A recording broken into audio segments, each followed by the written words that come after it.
plus profondément. Vous rendez hommage à la peinture qui s'est souvent battue contre les religions. En Occident, elle a su s'inventer, elle a su résister contre les ennemis de l'image. Toutes les religions sont concernées. On peut dire d'abord les chrétiens, vous avez, chez les Grecs, vous avez cité Platon, etc., mais d'abord les chrétiens. Puis l'islam. Quand on regarde le département brillant créé par Henri Loihet au Louvre, consacré aux arts de l'islam, il n'y a aucune figure, aucune représentation de Dieu ou des prophètes. Donc l'islam, c'est clair. C'est pas si clair non plus, parce que si vous allez en Iran, vous voyez qu'il y a des visages, il y a des visages de saints, il y a des... pas de visage de Dieu, mais il y a des visages de saints. Alors, il y a des... et pour les Juifs, vous faites l'avocat du judaïsme qui n'aurait jamais chassé ou expulsé du temple les images ou les icônes. Les idoles, oui.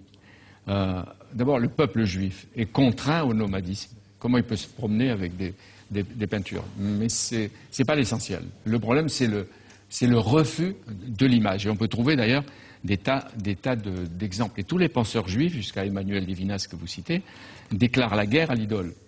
Oui, mais pas à l'icône. À l'idole, pas à l'icône. Ça n'a rien à voir. Oui, mais oui. L'idole, c'est l'icône en tant qu'elle se croit sacrée. C'est l'icône en tant qu'elle se prétend ou qu'on la prétend hantée habitée par un bruissement de mystère et de sacralité. Ça oui, l'idole c'est l'icône en tant qu'elle abétit les hommes, en tant qu'elle réduit leur intelligence, en tant qu'elle se moque de leur excellence. C'est ça l'idole. Oui, de leur dignité. Et quand Moïse redescend du mont Horeb, il énonce devant son peuple les 10 commandements. Et le premier, vous le savez, tu n'auras pas d'autre Dieu devant ma face. C'est vrai qu'il y avait de tant de fausses idoles, etc.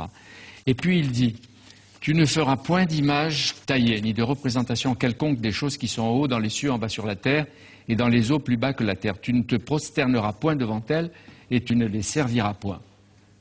Oui.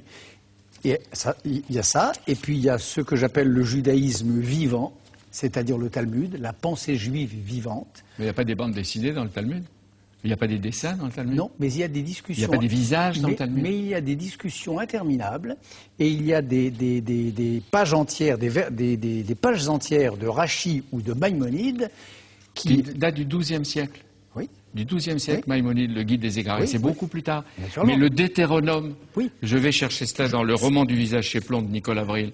Le Deutéronome dit « Veillez attentivement sur vos âmes de peur que vous ne vous corrompiez et que vous nous fassiez une image taillée, une représentation de quelque idole, la figure d'un homme ou d'une femme, la figure d'un animal, etc. Maudit soit l'homme qui fait une image taillée ou une image en métal fondu, abomination de l'Éternel, œuvre des mains d'un artisan. » Oui, oui, bien sûr. Donc c'est pour ça qu'on ne voit pas avant longtemps une image. De même que dans le catholicisme, vous avez pendant très longtemps des évêques qui brûlent des croix, des évêques qui détruisent des vitraux, un évêque Claude qui brûle et qui piétine des reliques, jusqu'à Savonarola qui fait des autodafés de chefs-d'œuvre absolus. Toutes les religions révélées ont eu à se battre, le judaïsme compris, mais pas plus. C'est ça que j'essaie de dire dans ce livre, c'est ça le scandale théorique contre lequel je m'élève. Toutes les religions révélées, mais pas l'une plus que l'autre, ont eu à lutter contre cet embarras que leur procurait l'image. Mais Jésus, lui, il définit sa venue au monde par le mystère de l'incarnation. Celui qui m'a vu a vu le Père. Et il va de soi que Jésus n'a pas encouragé la représentation de la figure humaine ou divine, encore moins le culte des images, parce qu'il paraît qu'il n'en a pas parlé. Vous avez de très bonne lecture. Ah ben oui, oui. Jésus, comme ça ne vous a pas échappé, était juif et il participait de toute cette problématique, c'est-à-dire à la fois de cette tentation et de cet embarras par rapport à l'image. C'est ce que vous appelez l'iconoclastie. C'est ce que j'appelle le bras de fer, la lutte à mort entre l'iconoclastie et ce que Baudelaire, beaucoup plus tard, une fois la bataille gagnée, appellera la passion des images. C'est ça, l'image, c'est le diable. Mais depuis que je sais que je vais faire l'émission avec vous, je suis allé voir le musée juif, d'art juif. Je suis retourné le voir, il n'est pas loin, il est à Paris. Ben, il n'y a toujours pas de représentation humaine de la face de Dieu. Oui.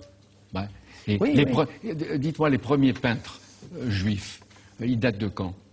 Parce que quand je pose la question, on me dit Chagall, On me dit Soutine. Mais bien sûr Mais que ça, non. c'est au XXe. Vous avez dès le XIIe siècle, dans les synagogues, des... Ah ben si, C'est plutôt rare, exceptionnel. Exceptionnel. Ou aller même en Syrie, la synagogue... Oui, si je pouvais. Oui, non, mais vous auriez pu y aller avant. Il y a une très belle synagogue où vous avez des fresques magnifiques. Allez à la synagogue d'Amsterdam. J'arrive pas à être convaincu par ce que vous me dites. Parce qu'il y a eu... Vous voulez bien réconcilier le judaïsme avec l'image, peut-être, mais tardivement. Tardivement, bien sûr. Oui, mais le catholicisme, tardivement aussi.